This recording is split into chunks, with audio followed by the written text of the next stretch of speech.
Querido amigo presidente Lenín Moreno, querido Carlos y querido Tomás, muchas gracias por esta invitación al Instituto Interamericano para la Democracia.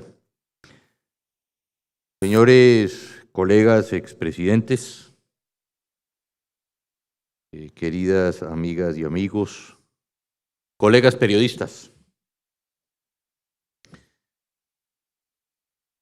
Presidente Moreno, alguna gente me ha preguntado por qué el parche. Yo no sé si estaba en el cuento del pirata, que tenía una pata de palo, un garfio y un parche. Y entonces le pregunto a un amigo, oiga, ¿qué le pasó a usted en la pata? Dice, no, yo iba en el barco, caí del barco, estaba infestado de tiburones, me mandaron el flotador, estaba subiendo y un tiburón me comió la pierna. Por eso tengo la pata de palo. Y el garfio, no, eso fue una pelea, una espada, me cortaron la mano y tengo que el garfio. Y el parche, dice, no, eso sí fue una noche que yo estaba de capitán del barco, una noche de esas estrelladas, esplendorosas, y pasó una gaviota y ¡pum! El excremento me cayó en el ojo. Complicado. Y por el excremento perdiste el ojo. Digo, no, estaba estrenando el garfio. Bueno, presidente, muchas gracias, Lenín, por habernos invitado precisamente el día anterior a las elecciones en el Ecuador a participar en este foro, que tuvimos la oportunidad de estar con otro buen amigo, con Osvaldo, y estábamos muy satisfechos de ver el resultado de este proceso electoral.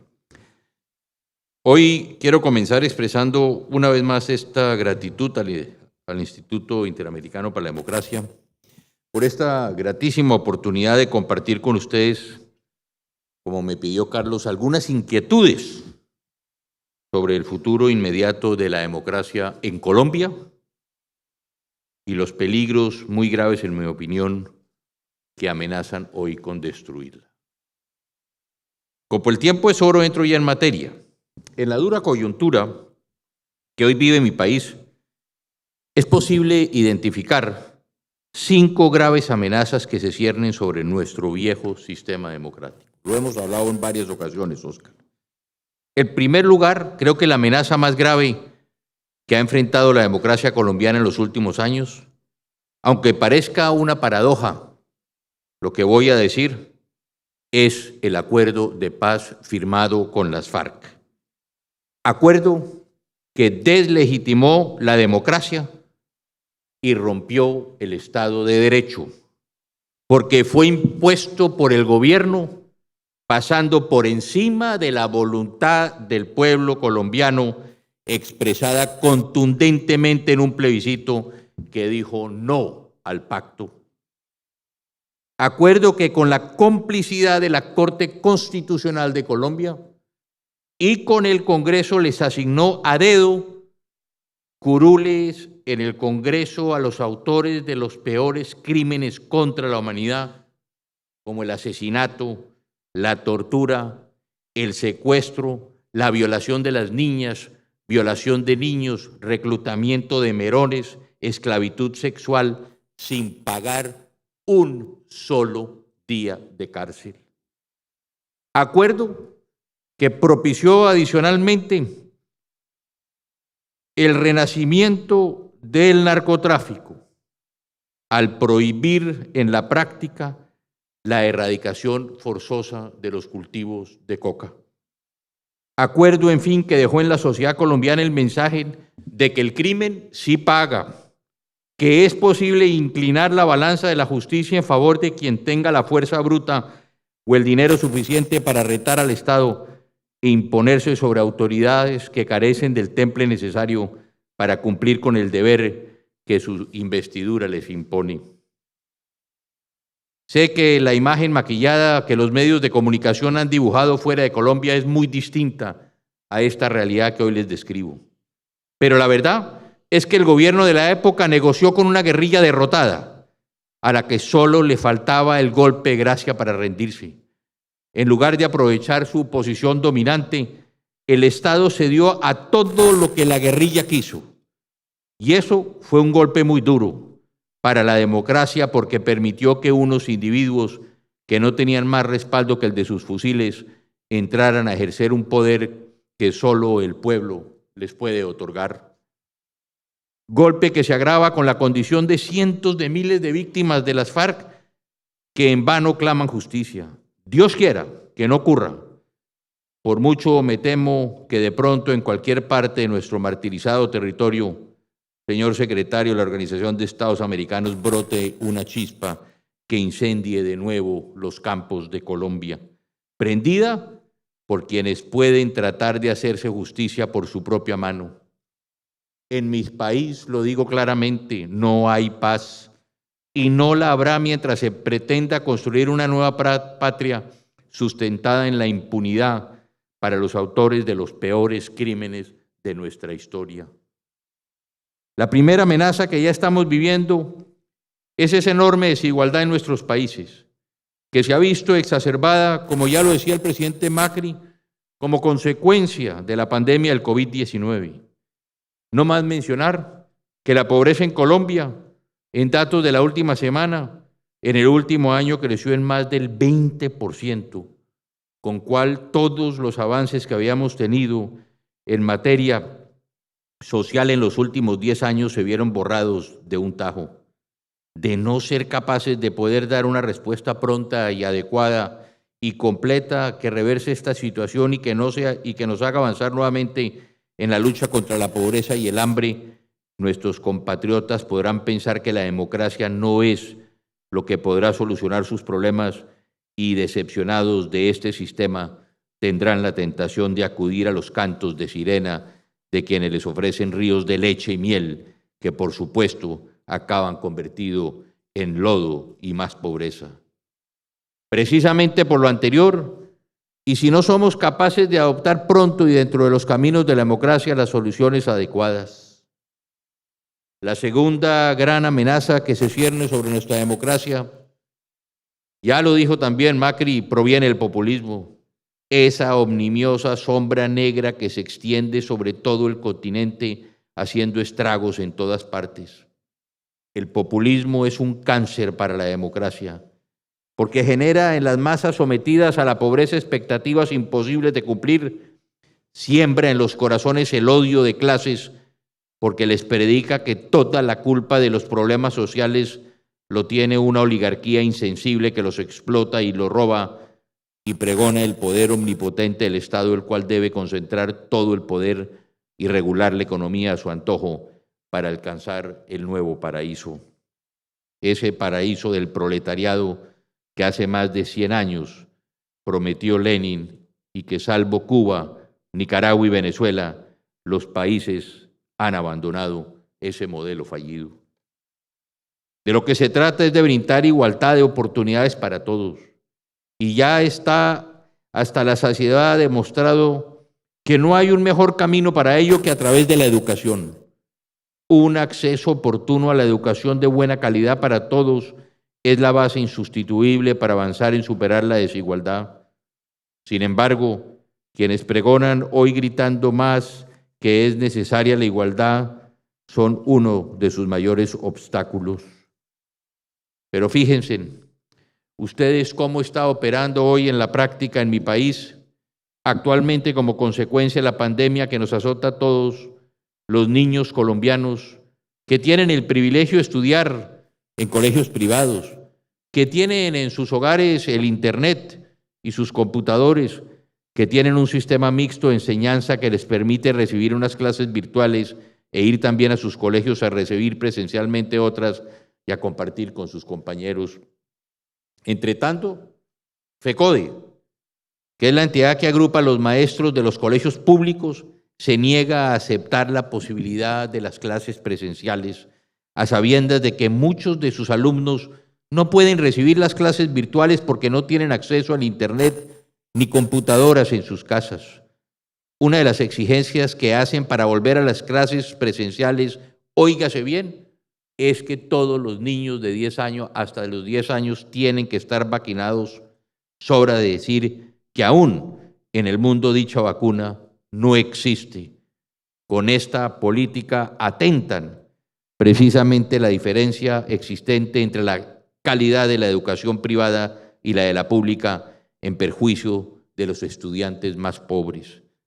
Y hablamos de la educación, que es precisamente el instrumento por excelencia para disminuir las desigualdades y superar la pobreza. Si un caudillo mesiánico de esos que tanto abundan desgraciadamente entre nosotros logra convencer y cautivar las masas con sus falsas promesas, pronto llegará el desencanto con la democracia, incapaz obviamente de satisfacer esas delirantes expectativas. Entonces, el pueblo estará maduro para caer en las garras de las dictaduras que le prometen ríos de leche y miel, como ha pasado en la hermana Venezuela. Tercera, una de las derivaciones del populismo que más daño está causando a la democracia en Colombia es la que yo llamaría el populismo judicial. En un proceso lento pero constante y seguro, el Poder Judicial, que ha ido adquiriendo un enorme protagonismo político, especialmente por medio de la Corte Constitucional, el alto tribunal encargado de proteger la integridad de la Constitución, función que ha desbordado e incursionando sin rubor en los terrenos propios del Poder Ejecutivo y del Congreso. Así se está rompiendo el indispensable equilibrio entre las ramas del poder público, que desde los tiempos de Montesquieu y de Locke es el sustento esencial del sistema democrático. Una dictadura de los jueces es tan perniciosa como cualquier otra de sus especies. Bajo el pretexto de proteger los derechos fundamentales de los ciudadanos, nuestra Corte Constitucional ha puesto en serias dificultades financieras, por ejemplo, a las empresas prestadoras de salud, ordenando costosos tratamientos médicos en casos que están por fuera de los servicios que las entidades tienen la obligación de prestar. Incluso disponiendo la remisión de algunos pacientes a otros países para ser sometidos a tratamientos experimentales muy costosos. Dispone el presupuesto público ordenado, por ejemplo, dotar de vivienda o de servicios públicos a todas las personas que no los tengan. Ha protegido en algunas oportunidades a invasores de tierra, impidiendo su desalojo. Ha interpretado de manera absurda el derecho a la protesta ciudadana hasta el punto que cualquier pequeño grupo de individuos puede bloquear las vías públicas e impedir el derecho de los demás de transportarse. En fin, que sobre pretexto de proteger esos derechos fundamentales, algunos de los cuales no están en la Constitución y han sido producto del desarrollo jurisprudencial de la Corte, este organismo ha contribuido a deslegitimar la justicia con fallos que son eminentemente políticos. En cuarto lugar, el de la corrupción. Me duele tener que reconocerlo, pero la corrupción ha invadido de tal manera a la administración pública en mi país que casi se puede decir que se volvió un modus vivendi. Desde los grandes escándalos internacionales como el propiciado en varias naciones por la empresa Odebrecht, que en Colombia cofinanció la campaña del presidente Juan Manuel Santos, hasta el policía que negocia con el infractor una multa de tránsito, pasando por el funcionario al que se le pierde un expediente. La corrupción le ha costado a Colombia no solo cantidades absurdas de dinero, sino la que es más grave, la deslegitimación del sistema que como un saco deshilachado se desbarata por todos lados. Hoy muy pocos colombianos confían en sus instituciones. Es alarmante, asusta leer las encuestas que demuestran que los colombianos no confían en su administración de justicia. Una democracia sin justicia pronta y eficaz no puede sobrevivir. La Corte Suprema, el máximo tribunal de justicia en Colombia, fue permeado por la corrupción. Así se habló de la existencia de lo que se denominó el cartel de la toga, cuando se descubrió que en el seno de nuestro máximo tribunal existía una red de corrupción que vendía sentencias. Las encuestas demuestran que el desprestigio del Congreso también ha adquirido dimensiones colosales. Me parece que así no puede subsistir una democracia, porque la democracia es como uno de esos bellísimos jarrones milenarios que tanto admiramos. Seguramente sus orfebres tardaron años en elaborarlos, pero se puede romper en un instante. La democracia es muy valiosa, pero muy frágil. Y por último, y en quinto lugar, el narcotráfico, que ha sido el karma de Colombia. Hay colegas expresidentes que hablan y predican a nivel mundial que la lucha contra la droga se perdió y que hay que cambiar esa estrategia. ¡Qué error más grande! El Plan Colombia es una muestra clara de que sí puede derrotarse el narcotráfico.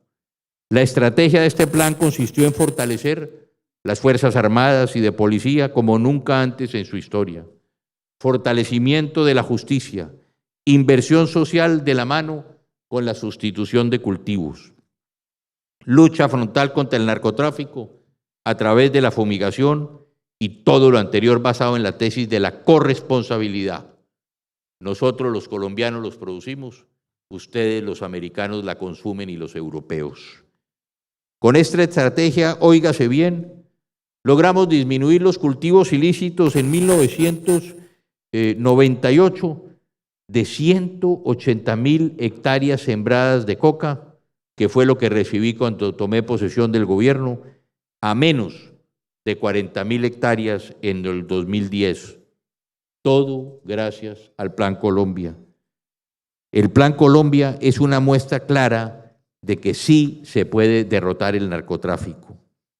Asimismo, con el Plan Colombia desapareció prácticamente la producción de amapola. Pero miremos qué sucedió. Como decía anteriormente, en el gobierno de Juan Manuel Santos, la política cambió y las consecuencias las estamos viviendo hoy.